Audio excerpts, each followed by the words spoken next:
aniquilacionismo. Isso seria uma solução para o fim do pecado ou uma heresia, como muitos dizem? Quer saber mais? Então fique até o final e confira mais um segredo revelado.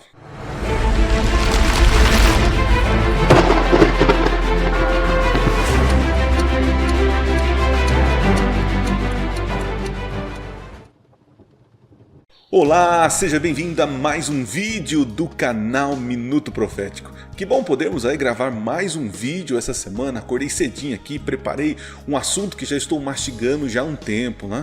E eu queria falar com vocês sobre aniquilacionismo. Isso seria uma heresia?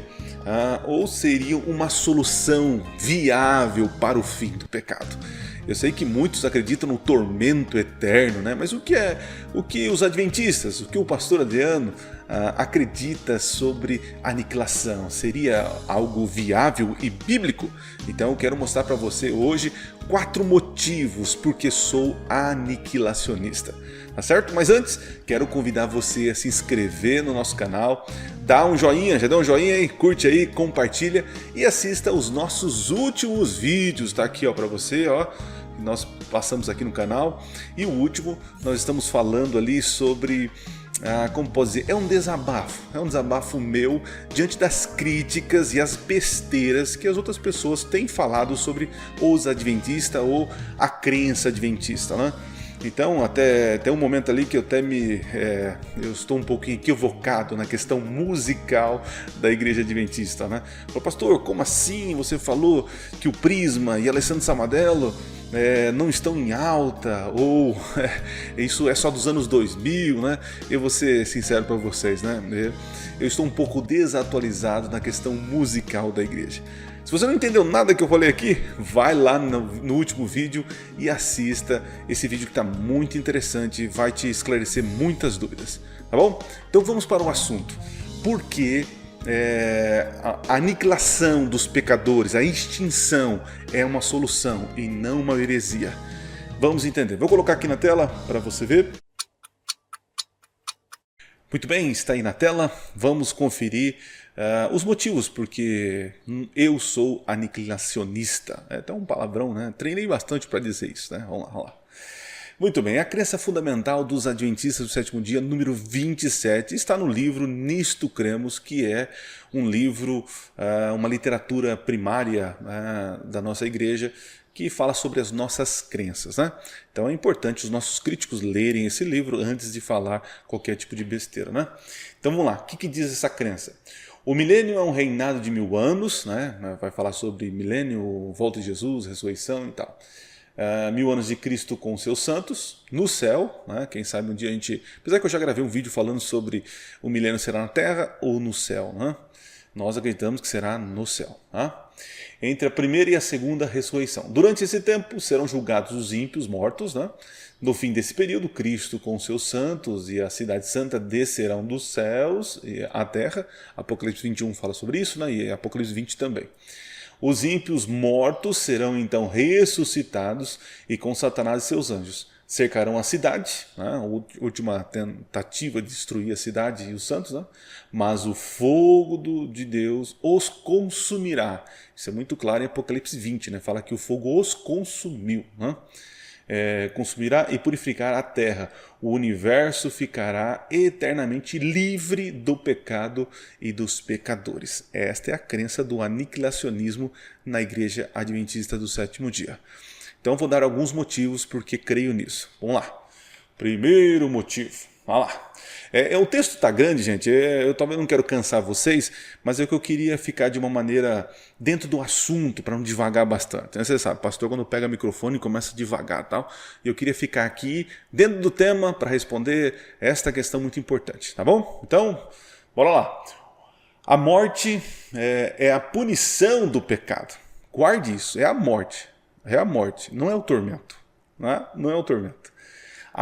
O aniquilamento final dos pecadores impenitentes é indicado, em primeiro lugar, pelo princípio bíblico fundamental que o castigo final do pecado é a morte. Não é assim que diz a Bíblia? Ó, a alma que pecar morrerá. Né? O salário do pecado é o quê? É o tormento. Você vai ficar sofrendo. Não. O salário do pecado é o quê? morte. E morte é o contrário de vida. Vida pressupõe sentimento, reações, tato, e morte é o contrário disso, né? Ok. A punição do pecado compreende não somente a primeira morte, né, a qual todos experimentam como resultado do pecado de Adão, essa que as pessoas estão morrendo agora, né, a primeira morte, né? Mas também que a Bíblia chama de segunda morte, em Apocalipse capítulo 20, vai falar sobre isso em 21 também, que é a morte final e irreversível, tá vendo aí, ó? A ser sofrida pelos pecadores impenitentes. Presta atenção. Isso significa que o salário final do pecado não é o tormento eterno, mas é a morte permanente. A não existência. É esse o salário do pecado, ok? Então, aí surgem algumas dúvidas, então eu vou entrar em algumas aí, tá? Vamos lá. Diversos salmos descrevem a destruição final dos ímpios com imagens dramáticas. Tá aí o texto para você, se você quiser esse material, eu vou disponibilizar lá no grupo do Telegram. Falar em grupo do Telegram, eu estou pensando em mudar para o grupo do WhatsApp, porque eu sei que tem muito mais pessoas que nos assistem que tem WhatsApp, mas não tem Telegram, né? E hoje o WhatsApp está tendo a mesma facilidade que o Telegram. Então coloca nos comentários aí se você quer que a gente muda do Telegram para o WhatsApp, beleza? Então tem os textos aqui e tal. No Salmo 37, por exemplo, né, lemos que os ímpios logo murcharão como a verdura. Eles serão desraigados e não existirão. Não, mas alguns estão dizendo que vão ficar lá fritando, queimando, sofrendo, né? Eles perecerão. Não perecerão, não é o corpo, mas a alma, a dor vai ser persistente. Eu fico indignado, é um absurdo, né? Em um fumo se desfarão. Os transgressores serão a uma destruídos, gente, destruídos. Salmo 1 contrasta o caminho do justo com o dos ímpios, né? Dos últimos ele diz que não subsistirão no dia do juízo. Olha lá. Mas serão como a moinha que o vento espalha. O caminho dos ímpios perecerá. No Salmo 145, Davi afirma: o Senhor guarda todos os que o amam, mas todos os ímpios serão o que, gente? Destruídos. Esta amostra de referência sobre a destruição final dos ímpios. Está em perfeita harmonia com o ensinamento do resto das Escrituras. Percebe aí? Vamos continuar? Tá. Agora vamos sobre o que Jesus fala. Alguns vão pegar as palavras de Jesus e falar, tem tormento aqui. Pastor, tem tormento. É uma eternidade de sofrimento. Então preste atenção nos detalhes. Aqueles que apelam às referências de Cristo ao inferno, ou fogo do inferno, que é o Guiena, né? Muitos falam sobre o Guiena, tal, né? Aqui as referências, tal, para apoiar sua crença num tormento eterno, deixam de reconhecer um ponto importante. Olha lá. Como John Stott assinala, o fogo mesmo é chamado eterno. É o fogo, Jesus chama o fogo de eterno. Tá? Inextinguível, ou seja, não se apaga. Mas seria muito estranho se aquilo que nele fosse jogado se demonstrasse indestrutível. Entende? É o fogo que não se apaga, não é a matéria que está sendo queimada que permanece. Percebe a diferença? Está percebendo a diferença? Esperaríamos o oposto, seria consumido para sempre, não atormentado para sempre. Segue-se que é o fumo, a evidência de que o fogo efetuou seu trabalho, que sobe para todo sempre. Apocalipse 14, tal. A referência de Cristo à Guiena não indica que o inferno será um lugar de tormento infindo. Olha o detalhe agora. Ó. O que é eterno ou inextinguível não é o castigo, mas o fogo que, como no caso de Sodoma e Gomorra, lembra que foram destruídos com fogo eterno, né? Causa destruição completa e permanente dos ímpios. Uma condição que dura para sempre. Entende? Não é o processo, mas são as suas consequências. Sodoma e Gomorra não existe mais e nem cresce mais nada lá, como diz a profecia. Tá bom? Continuando. Ponto número 2, motivo número 2. O tormento eterno é contra o caráter de Deus. Como assim, pastor? Gente, é aquela confusão mental que eu tenho em acreditar que um Deus fica punindo as pessoas pelo resto da eternidade. Vamos lá. Uma outra razão para crer no aniquilamento final dos perdidos é a implicação moral inaceitável da doutrina do tormento eterno. Tem uma implicação moral aí? Tem. Vou mostrar. A noção de que Deus deliberadamente tortura pecadores através dos séculos, sem fim da eternidade, é totalmente incompatível com a revelação bíblica de Deus como amor infinito. Você consegue imaginar Deus sabendo que existe um grupo de pessoas, centenas e milhares, lá queimando e sofrendo, sabe? Aí chega a beira a loucura isso, né? Ao sadismo, né? Um Deus que aflige, tortura e infinda suas criaturas, não importa o quão pecadoras foram, não pode ser o Pai de amor que Jesus Cristo nos revelou. Agora, presta atenção. Isso aqui é importante, tá? Olha que perguntinha aqui interessante, ó. Sendo justo o tormento eterno pelo preço do pecado, não é assim? Que as pessoas acreditam. Pecou, não entregou a vida a Jesus, então vai sofrer pela eternidade. Então tá, isso é justo, segundo as pessoas que pensam assim, né? Por que Jesus não está sofrendo eternamente pelos pecados justos? Porque eu aceitei que Jesus morreu no meu lugar. Tá, mas ele morreu uma vez só, morreu ali e pagou o preço do pecado e está vivo pelos séculos e séculos, né? Pagou o preço. E por que as pessoas também... se é justo o tormento pelo salário do pecado e os injustos ficarão sofrendo, porque Jesus, que pagou o preço do meu pecado, não está sofrendo eternamente. Vocês percebem a incoerência do argumento do sofrimento eterno? Não bate com a teologia bíblica, porque o preço do pecado foi pago na cruz, ponto. Ponto final. Vamos lá. E a expressão pelos séculos dos séculos, pastor, que aparece lá em Apocalipse? Então pega a ideia. Quando a expressão pelos séculos dos séculos ou para sempre associa a Deus, seu significado é absoluto, pois Deus é imortal. Associada a seres humanos mortais ou a lugares como Sodoma e Gomorra, seu significado é o quê? Limitado.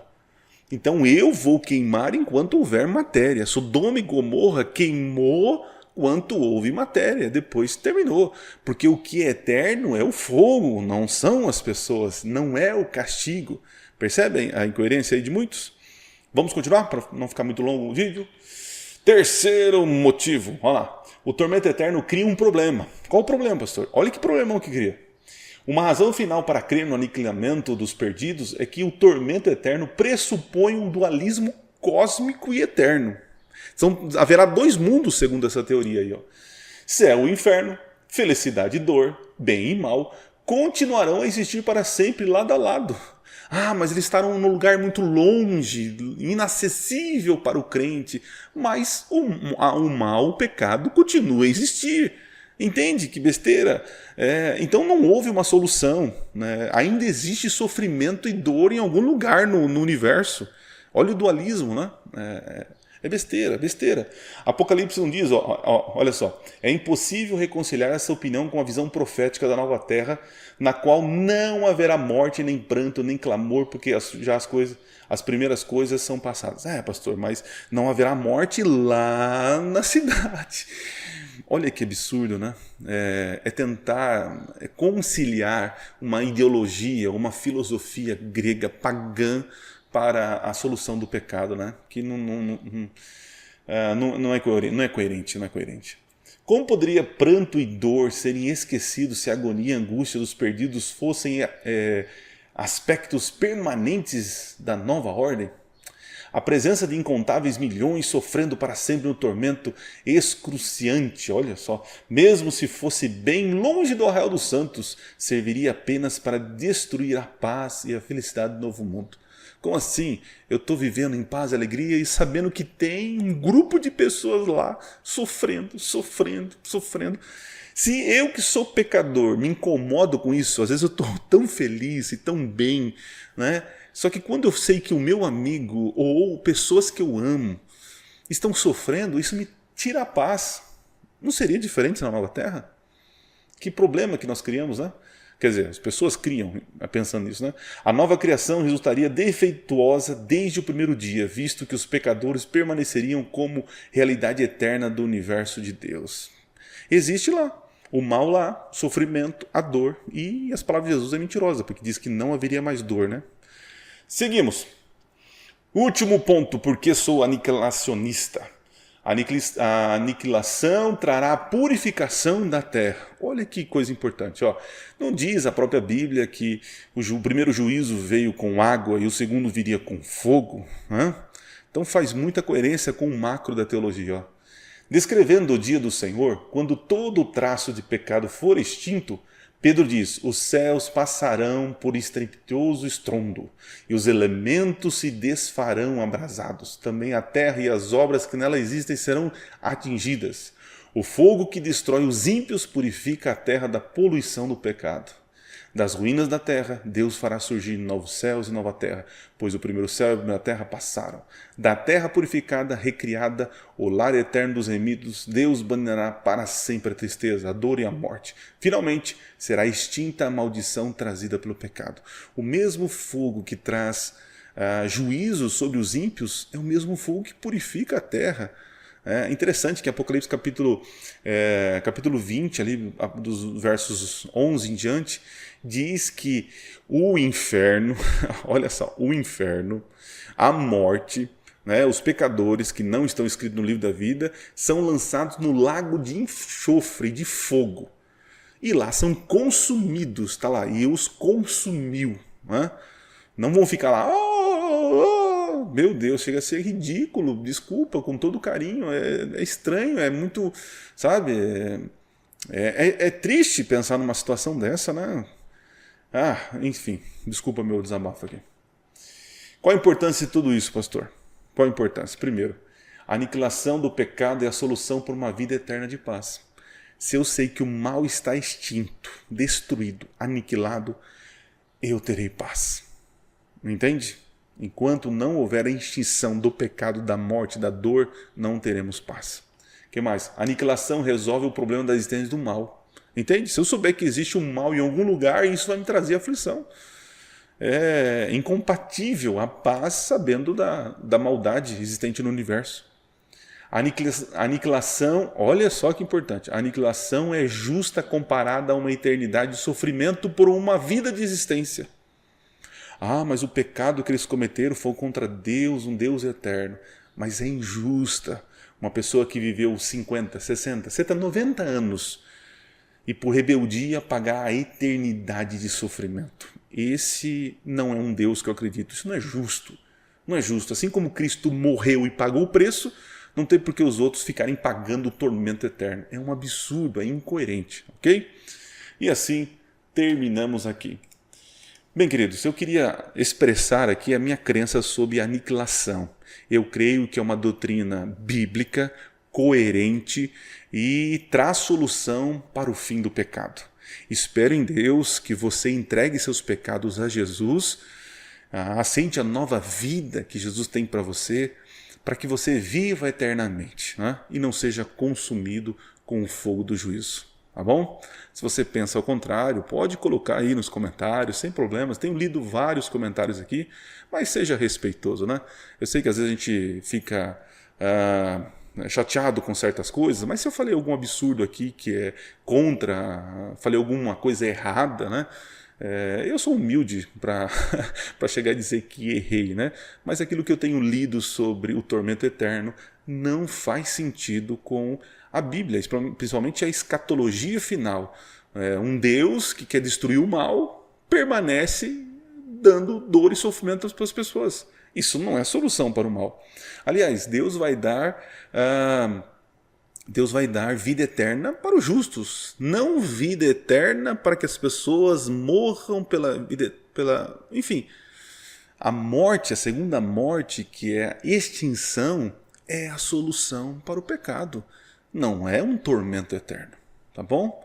Deus abençoe você, Deus nos abençoe e nos dê sabedoria para a gente poder conviver com nossas diferenças e ser guiados a toda a verdade. Valeu, gente. Um forte abraço. Nos vemos no próximo vídeo. Não se esqueça aí de se inscrever, curtir, compartilhar. Obrigado pela sua companhia. E não se esqueça, Minuto Profético. Nunca foi tão fácil estudar profecias. Valeu, gente. Fui!